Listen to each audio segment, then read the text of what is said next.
Good morning and welcome to the little apartment on the prairie.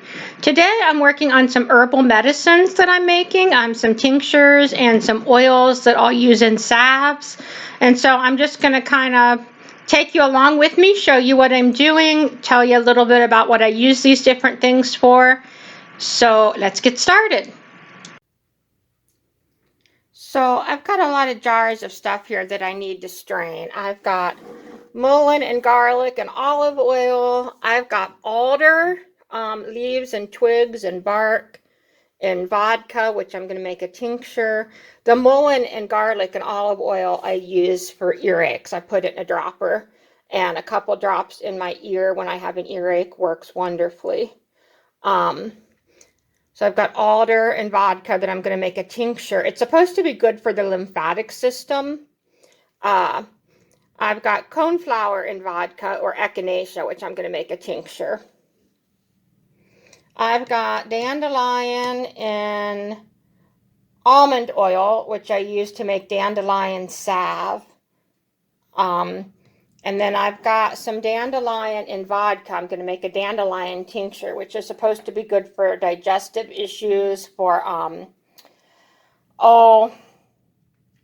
things like liver problems, stuff like that. So that's what I'm going to be straining all these things today. And I'm just going to strain them, put the oil or the tincture in a clean jar, and then later I'll put it in whatever I'm going to store it in. I'll put it, if I'm putting the tincture in a bottle with a dropper, or just in a clean jar that I'm going to store like in a dark place. If I had dark colored jars, I'd put it in that to help protect it from the light, but I don't really have a lot of dark colored jars. But I'm just going to put it in, it's going to go in my pantry or in my linen closet where it's dark anyway, so it'll be protected from light. Alright, so I do this in my sink, so if I spill, I don't make a big mess. Some of these lids are a little bit hard to get off. I'm going to strain this into a clean jar, and then I'm going to put this lid back on the jar. Actually, I'm going to strain it into a measuring cup and then pour it into a jar. That seems like a better idea. Less likely to make a mess. What is this? This is coneflower tincture, which I use for colds or flu or like any type of infection. And a lot of the leaves and the flowers are not even wanting to like come out of the jar. Oh, that's got a strong smell.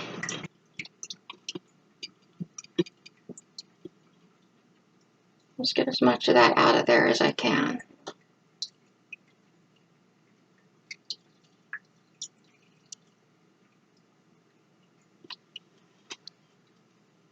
And then I'll empty these jars and throw the stuff away. You could compost it, but I compost with worms, and I don't want to give my worm stuff that's soaked in vodka. So I've got this nice jar of echinacea tincture. I'm going to put the lid back on it so I know what's in it. And then I'm going to rinse out my strainer so I don't get coneflower or vodka in something else. And rinse out my measuring cup.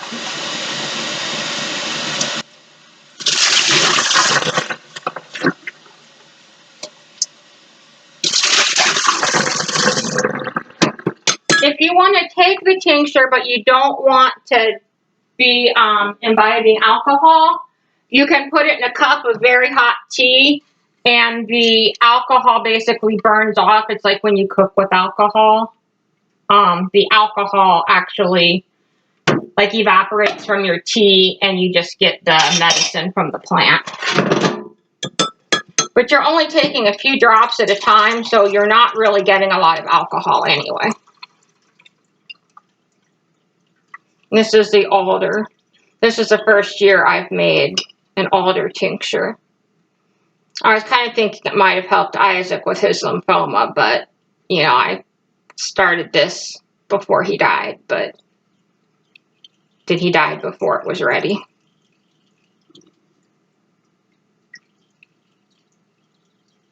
Every year I try to pick one or two new plants that are new to me, and kind of experiment with them. Find a place to put that.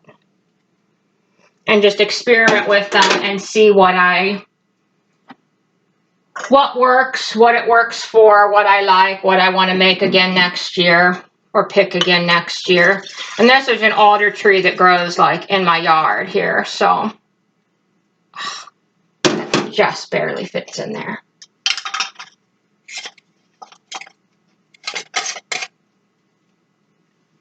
Like, I don't expect the alder is something that I'll use that often, and that's enough tincture to last me for a good long time.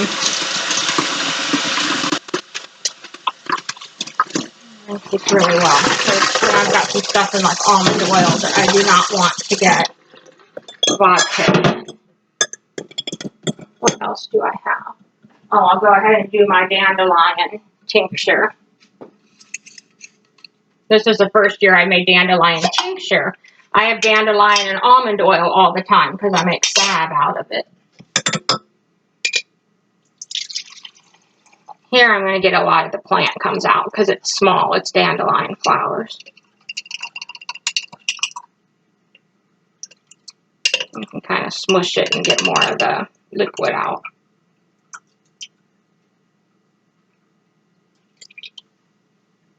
Yeah, okay. Now that's going to be like a mess to clean up. Let me find a clean jar.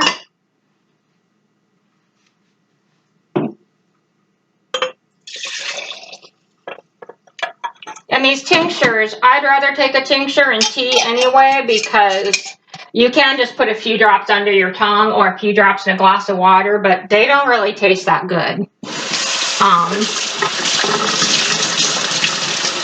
I don't know if you could see them. Hang on a second and I'll show you. They're slightly different colors depending upon the plant that was in there. You've got, here's the alder one. Here's the coneflower one. It's a lot darker. And then here's the dandelion one, which is, it's not showing so good in the picture. It's a more yellow color. But they do have different colors depending on what they're made with. All right, here's dandelion and almond oil.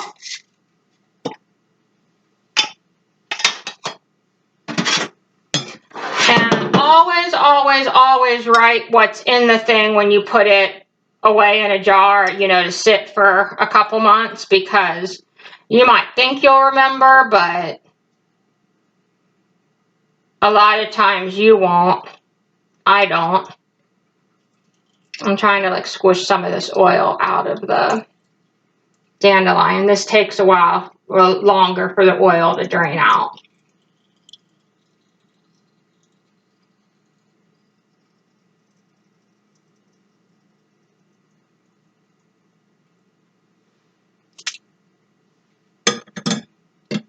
Sometimes I just put some in there and let it like sit for a little bit and drain.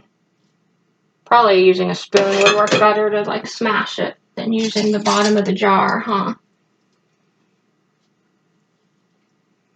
You see that coming out of there?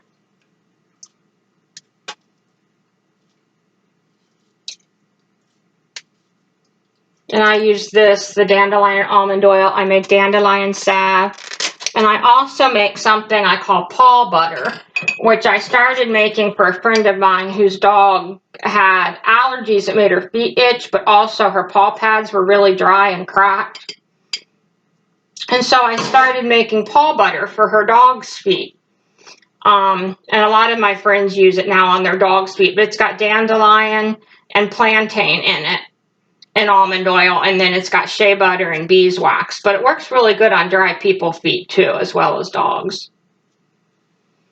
Just for like really dry, scaly, cracked skin, it works really good. But the dandelion sap works pretty good on dry, damaged skin too. I have friends with like eczema or psoriasis that use the dandelion salve.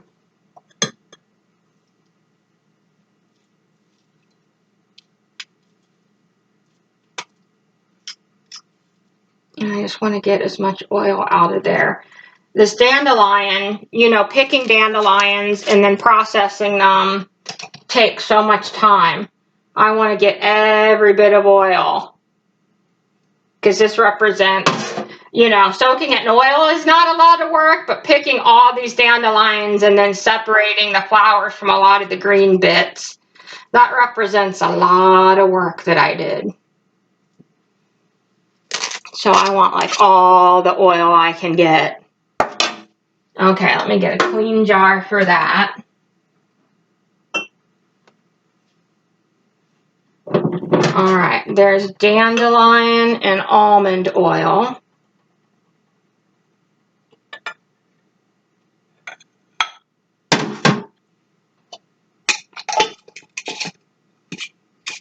Dandelion and almond oil. You can see it's a real bright yellow. The almond oil is kind of yellow to begin with, so you end up with something that's a bright yellow. And the last one, let's rinse all this stuff out real good. The last one is mullein flowers and garlic and olive oil, and I use that for earaches. Now, some people say garlic is supposed to be like antiseptic, antibacterial.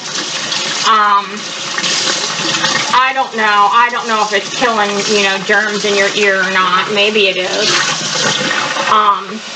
The first year I made this, I just had mullein flower and olive oil, and I use olive oil because the olive oil is supposed to be like, it's also supposed to have like some antiseptic qualities. And then the mullein flower is supposed to relieve the ear pain. And so, man, this smells strong. It smells like garlic. So it smelled better without the garlic, but it actually works better with the garlic. So I make it with garlic in it. It's not like you're gonna like sit around and sniff it anyway. But I just put a couple drops in my ear, and you can warm up the dropper in like a cup of hot water. Just like you don't want the oil to be hot, but you can make it warm before you put it in your ear, and it really feels good. And I have several friends that use it for earaches. And I'm the only adult I know that gets terrible earaches, or I used to, but since I've been using this for earaches, like they've never gotten that bad. The last earache I had before I used this was so bad that it kept me up all night, literally crying because it hurt so bad.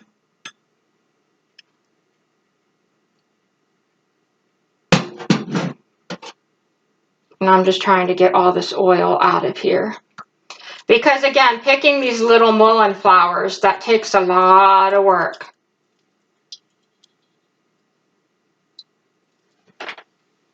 That is, I've done videos where I've been foraging for mullein. They're little tiny flowers, and there'll be a few on each stalk, and I'm wading through the weeds, getting bitten up by bugs to get these flowers.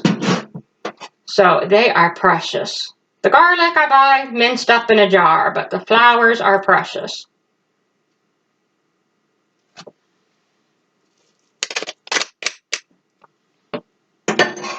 So this is something I've been needing to do for a while. I've had these, I mean, like you can leave them sit in the jars with the oil, hi Whiskers, like for a very long time. You're not having this, Whiskers. It's nothing for you.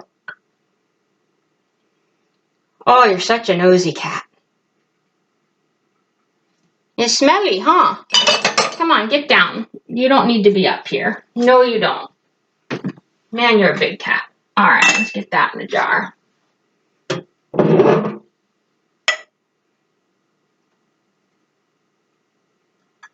There we go. And this will be enough to last. I mean, this will last. This would last me for years because I only use a couple drops, you know, in an ear at a time. All right. So that is what I needed to do with straining things today. And now I've got some other stuff I need to put in jars. So I have some plants here that have been hanging to dry in my bedroom closet because it's a cool, dry, dark spot. And now I'm going to take those and cut them up and put them into jars.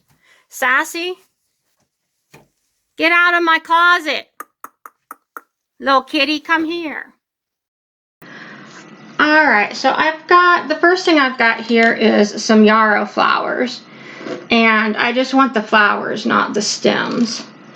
So I'm going to just I'm going to cut the little clusters off the stems, but I'm not going to like pick each individual flower off. So I'm just going to put those clusters in a jar. I'm going to make this into a tincture. It's supposed to be good for stopping bleeding, as well as some other things. So I'm going to make it into a tincture, but I happen to be out of vodka, and no, not because I drank it all. I used it all making tinctures. But anyway, I'm going to put it in a jar, and I'll have to get some vodka at some point, and then I'll take care of that. But right now it's just going to go in a jar. So it's not in my bedroom closet.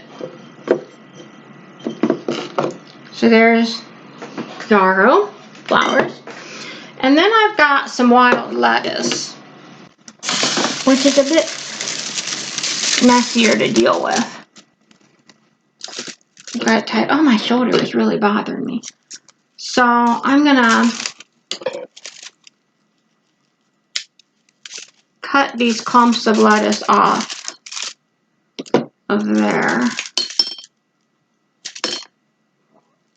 This is just the easiest way to like hang them up. I just use a piece of string or yarn or whatever and wrap it around whatever I'm hanging up and then tie it to the hanger. So I don't know what I'm going to do with this wild lettuce. I may use it in a salve or something.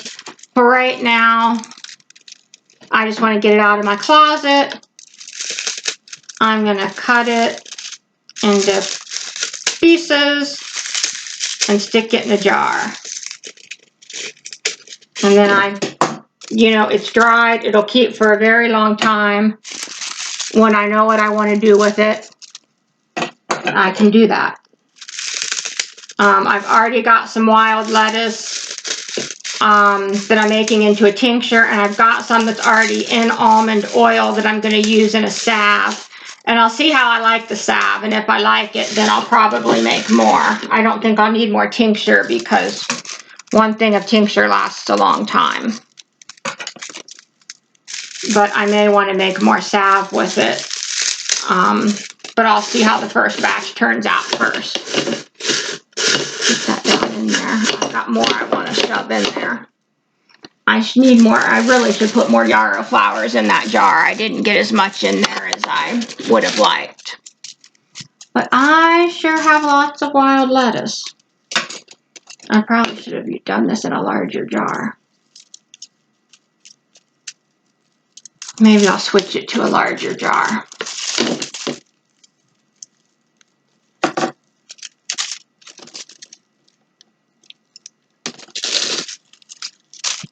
Actually, I think I will. I'm going to go find a larger jar. Yeah, I don't know why I went with the small jar for this. I didn't think that through very well. Where's a big jar?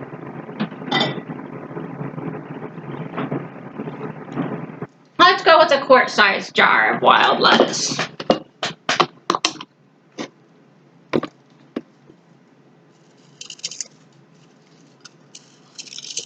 Also, this stuff is a little bit prickly. It's not terribly prickly, but there's little spots on it that are a little prickly. So you want to be a little bit careful when you're dealing with it.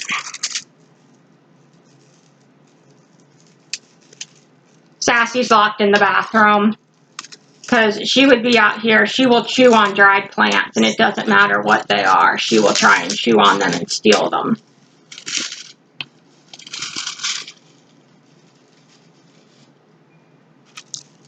Because she is just rotten that way.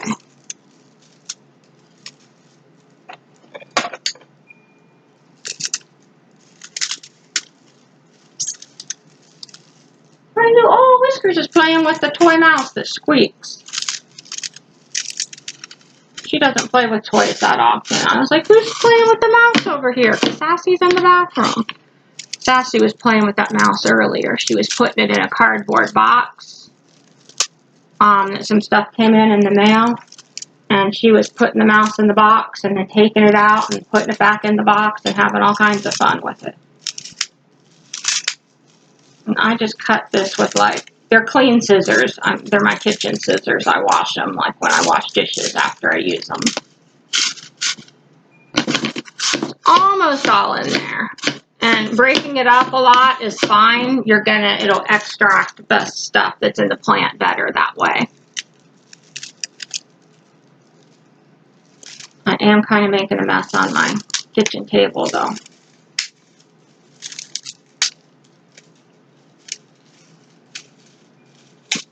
I got a lot of wild lettuce this year. This is the first year I've collected wild lettuce, too. So that and the alder, well, and the first year I've collected yarrow. So I've got several new plants this year. Usually I don't do this many new plants. Okay, so I'm going to get lids for these jars. And that'll be all my work today for making medicines. I need to get some vodka so I can make that yarrow tincture. And I might go out and collect some more yarrow because I don't think I got quite enough.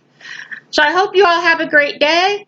Let me know what stuff you've been collecting and what herbal remedies you like the best. Don't forget to give this video a thumbs up. If you enjoyed it, subscribe to the channel if you haven't yet. And everyone have a great day.